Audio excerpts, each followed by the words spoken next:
कक्ष में भगवान के दर्शन हो रहे हैं। हर कक्ष में नारद जी रुक्मिणी जी के कक्ष में गए तो देखा भगवान बच्चों का यज्ञोपवीत करा रहे हैं। सत्यभामा जी के कक्ष में बच्चों के साथ खेल रहे हैं।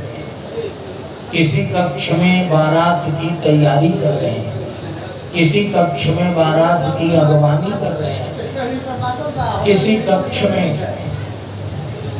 बच्चों के साथ बच्चों को पढ़ा रहे हैं।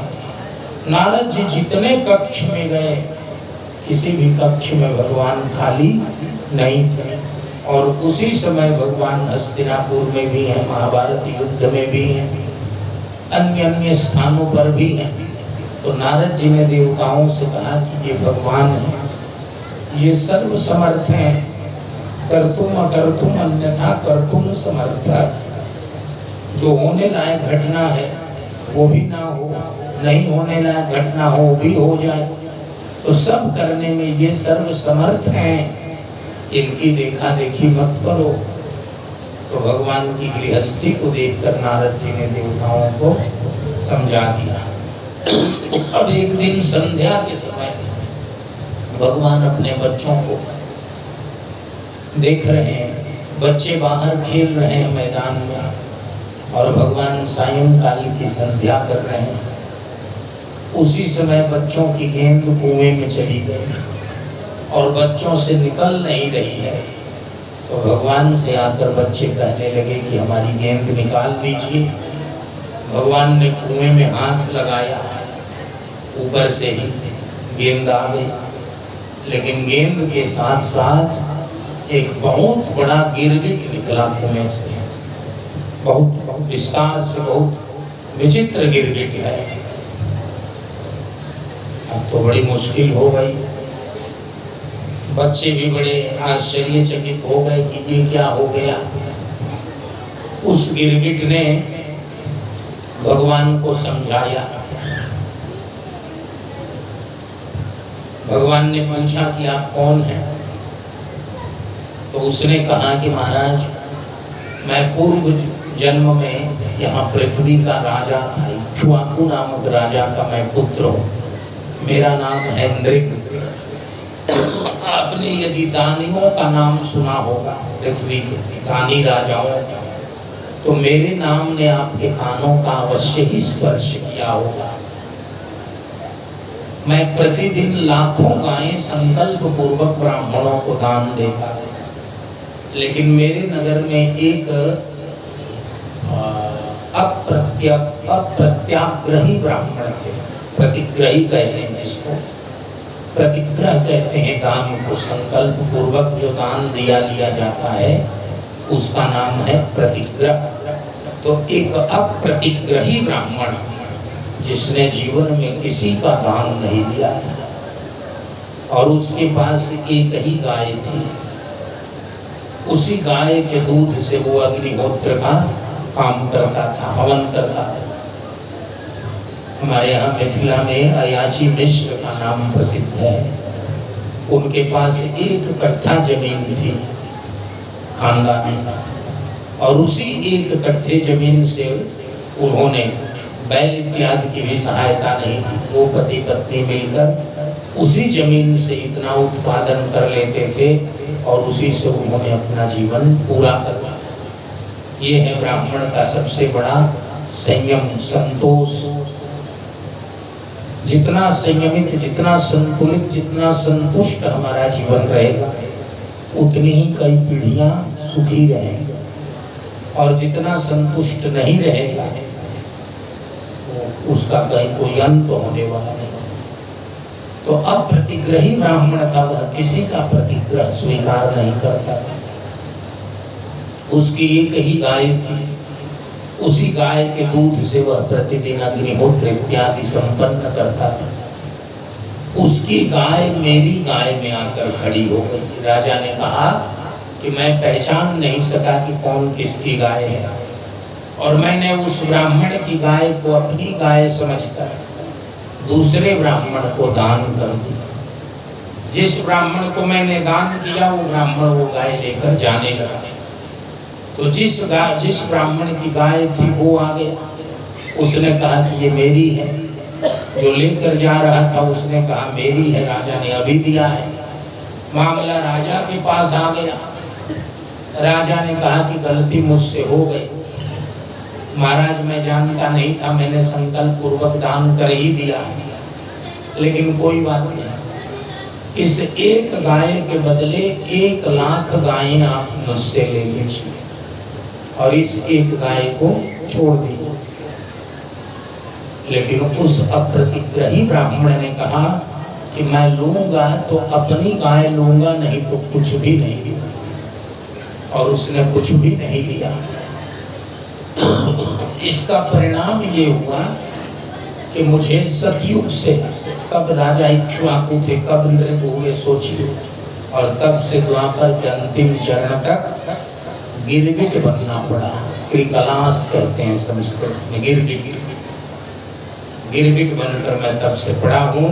जबकि मैंने इतने अच्छे अच्छे दान किए हैं कि अपने दान के कारण मैंने दिव्य लोकों का निर्माण करा लिया है, लेकिन वे दिव्य लोक जो हैं वो मुझसे दूर हैं। जब ये समाप्त होगा तब उन दिव्य लोकों की प्राप्ति होगी। आज आपके श्री चरणों का स्पर्श हुआ तो मेरा यह शाप समाप्त हो गया। अब मुझे दिव्य लोकों की प्राप्ति हो जाएगी। तो भगवान ने राजा नृग से कहा कि 2 शब्द कह दीजिए। भगवान के सारे बच्चे वहाँ थे और उनके पौत्र भी थे। भगवान के प्रत्येक एक रानी से 10 पुत्र और 1 पुत्री थी, और प्रत्येक 10 पुत्रों के भी 10-10 पुत्र और 1-1 पुत्रियां थी। ऐसे बहुत लंबा चौड़ा परिवार, और सब वहीं पर खड़े थे, खेल रहे। भगवान ने कहा समझा दीजिए। तो राजा नृग ने समझाया कि जीवन में कभी भी कैसी भी परिस्थिति हो जाए, लेकिन ब्राह्मण की वृत्ति का और ब्राह्मण की संपत्ति का कभी हरण मत करना। ब्राह्मण की वृत्ति समझ रहे हैं ना, वृत्ति माने पेशा।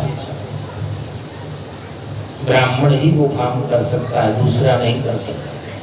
दूसरा करेगा तो वो लाभ नहीं होगा, स्पष्ट बात। ब्राह्मण का काम ब्राह्मण ही करेगा। तो ब्राह्मण की वृत्ति और ब्राह्मण की वृत्ति से जनित संपत्ति जो है, इसका जो हरण करता है वह घोर नरकों में पड़ता है। यहाँ भी ये श्लोक है, गरुड़ पुराण में भी यही श्लोक है, पुराणों में दोहरा दिया। इसका मतलब बहुत महत्वपूर्ण श्लोक है। स्वदत्ताम परगत्ताम वा ब्रह्म वृत्तिम हरेच्छया 60 वर्ष सहस्राणि विष्ठायाम जायते क्रमे। स्वदत्ताम माने अपनी दी हुई या दूसरों की दी हुई ब्राह्मण की संपत्ति को, ब्राह्मण की वृत्ति को जो लोग हरण करते हैं वे 60,000 वर्षों तक गंदे नालों का कीड़ा बनते हैं। क्या करोगे संपत्ति लेकर? जब नाली में ही रहना है ना। 60 वर्ष सहस्राणि। भगवान कहते हैं कि ना हम हलाहलम मन्ये विषम यस्य प्रतिक्रिया। हलाहल विष जो है वो विष नहीं है, क्योंकि उसका भी उपचार है, लेकिन ब्राह्मण का रोष जो है इसका कोई उपचार नहीं। मसक दंश बीते हिमग्रासा जिम द्विज द्रोह किए कुल नासा। कभी ब्राह्मण का और कभी किसी तपस्वी का हमारे ऊपर रोष न बने, क्रोध न हो, इसका ध्यान रखना चाहिए। भगवान के बड़े पुत्र का नाम है प्रद्युम्न। नृग का उद्धार कर दिया भगवान ने, अपने बाल बच्चों को समझा दिया कि भूल कर भी और किसी ब्राह्मण की वृत्ति और संपत्ति से खिलवाड़ मत करना। भगवान के बड़े पुत्र का नाम है प्रद्युम्न, और प्रद्युम्न के पुत्र का क्या नाम है? अनिरुद्ध। अनिरुद्ध जी का जन्म हुआ है, द्वारका में रह रहे हैं। उस समय एक राजा है, वो इधर ही हम लोगों की तरफ सोनभद्र की तरफ रहता है। सोनभद्र के इलाके में वो शासन करता है। असुर राजा है, उसका नाम है बाणासुर। बाणासुर जो है वो भगवान शिव के परम भक्तों में से है। रावण और बाणासुर की पूजा, नंदी, भृंगी, श्रृंगी, रावण और बाणासुर, ये 5 शैव हैं। इनकी पूजा जब करेंगे तब भगवान शिव की पूजा पूरी होती है। तो बाणासुर ऐसा भक्त है। बाणासुर की बेटी का नाम है उषा। उषा एक दिन में सपना देखती है, दिन में सो जाती है और सपने में दिन में ही उसे अनिरुद्ध जी के दर्शन हो जाते हैं। बेचैन हो जाती है, कुछ कुछ बोलने भी लगती है। फिर उसे लगा कि मैंने सबके सामने कुछ बोल दिया, सोने में जग गई, संकुचित होने लगी। उसकी सखी का नाम है चित्रलेखा, वह बाणासुर के मंत्री की पुत्री। चित्रलेखा ने पूछा कि क्या बात है, किसने तुम्हें सपने में प्रेरित किया है, बताओ। तो उसने बताया कि एक बहुत सुंदर पुरुष का मैंने सपने में दर्शन। पुराणों में अर्थ, धर्म, काम, मोक्ष चारों मिलेंगे ना, चारों किस प्रकार से। तो उसने, चित्रलेखा ने, पृथ्वी के जितने सुंदर पुरुष थे सबका फोटो बना दिया। आई, जितने सुंदर पुरुष थे उनका फोटो बना दिया, लेकिन उसमें अनिरुद्ध जी का फोटो नहीं था। तो फिर दूसरी किस्त उसने बनाई, उसमें अनिरुद्ध जी का भी फोटो। उस फोटो को जब देखा उषा ने तो कहा यही बालक है, यही वह पुरुष है जिसने मेरे मन को मत डाला है। तो उसने कहा चिंता मत करो, इसे मैं अभी बुला देता हूं। चित्रलेखा जो है वो द्वारका से अनिरुद्ध को गायब कर देती है बैठे बैठे, इतनी क्षमता उसकी। अब अनिरुद्ध भी गायब हो गए। अब आधे द्वारका वासी दुखी हैं और आधे खुश हैं। आधे दुखी हैं कि बताओ क्या इस घर में हुआ, इसका बाप गायब हुआ, इसका दादा गायब हुआ, सब गायब होते हैं। आधे कर रहे हैं कि चिंता क्या करनी है, जो गायब होता है वो विवाह करके लौटता है। ये भी गायब हुआ है, गया सिंगल है, आएगा डबल, चिंता करने की जरूरत नहीं है। अंत में यही हुआ भी, अनिरुद्ध जी गायब हो गए। ढूंढने लगे लोग लेकिन मिले नहीं। तो एक दिन बाणासुर के रक्षकों ने, द्वारपालों ने बाणासुर से जाकर कहा कि हमारी बेटी जो है लगता है हमारे कुल को कलंकित कर रही है। बाणासुर ने स्वयं उस कक्ष का निरीक्षण किया तो उषा के साथ अनिरुद्ध जी चौसर खेल रहे थे। वहीं पर बाणासुर और अनिरुद्ध में जमकर युद्ध शुरू हो गया। अनिरुद्ध जी ने वहीं पर एक लोहे का परिघ था उठाकर बाणासुर पर दे मारा। बाणासुर नाराज नहीं हुआ, खुश हुआ।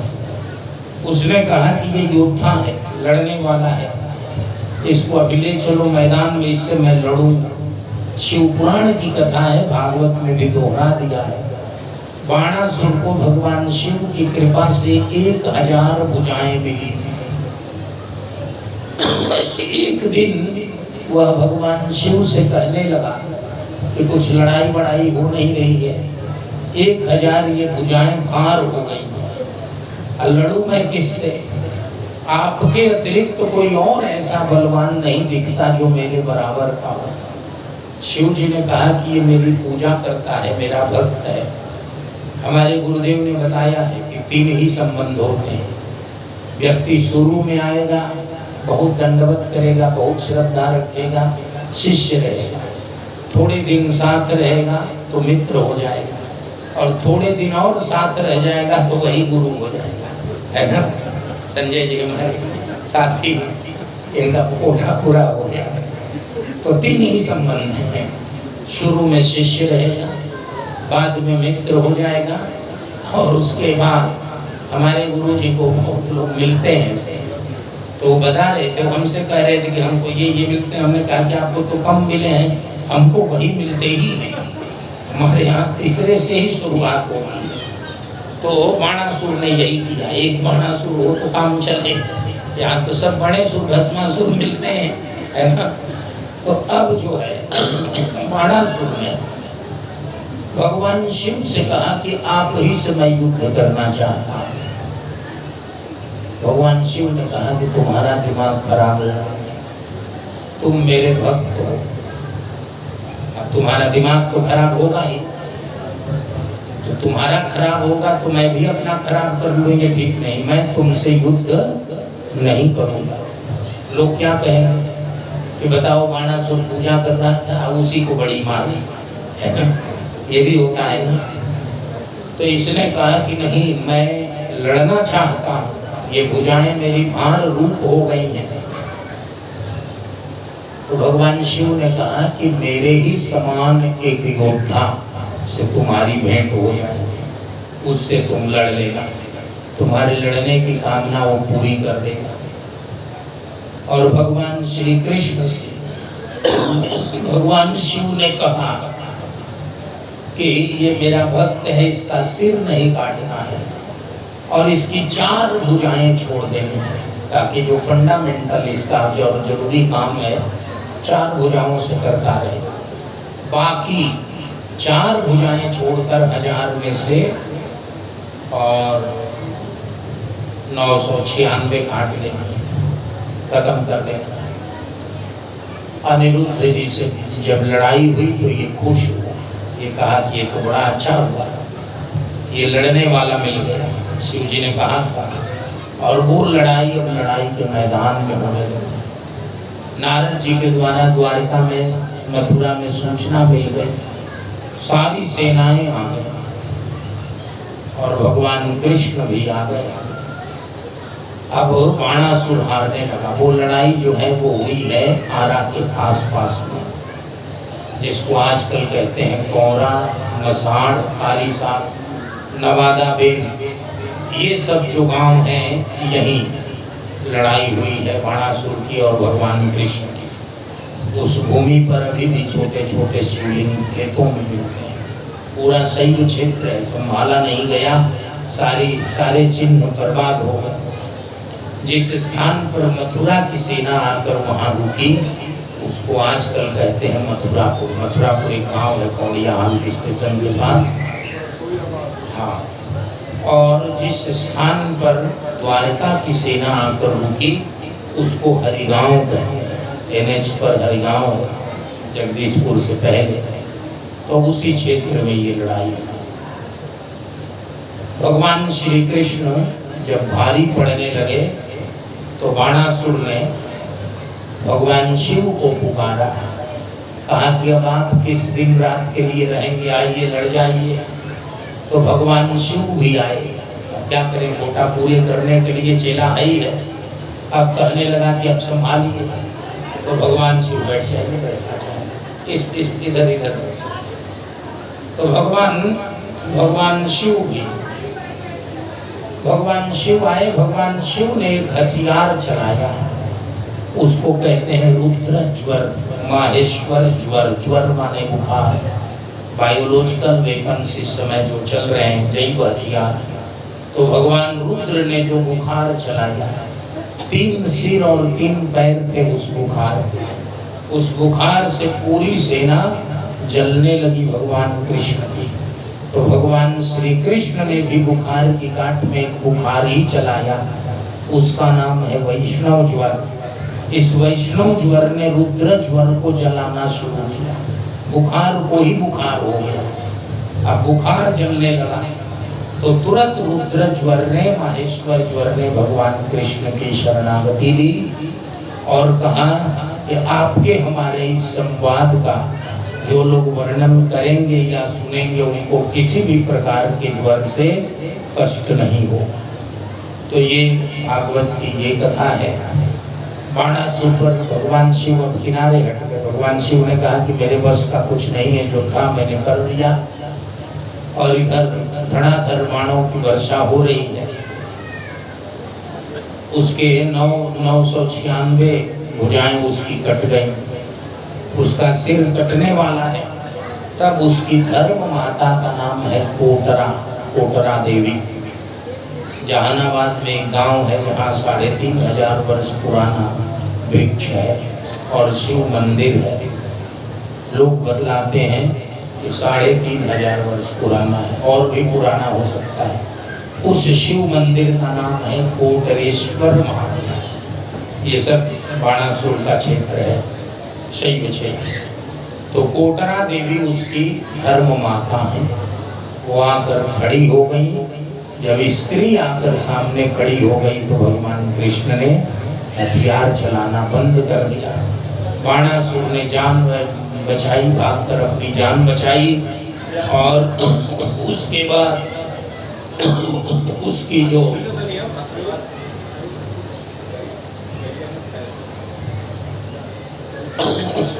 जो पुत्री है उसका नाम है उषा।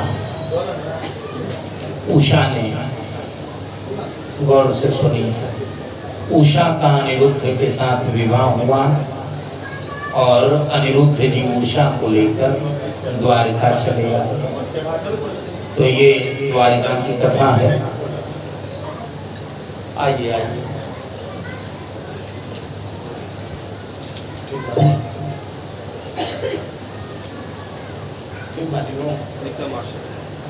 पटना से गाँव से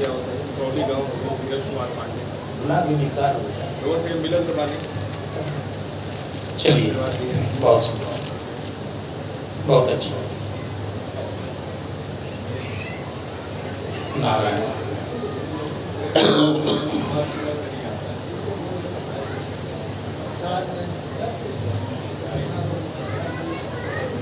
द्वारका में भगवान चले आए। अब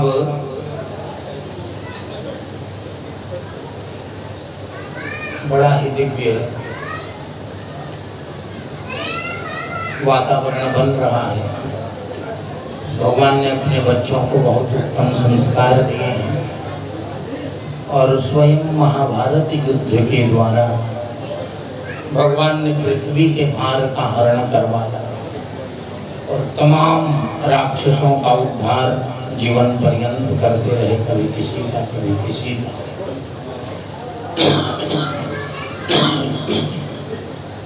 इसके बाद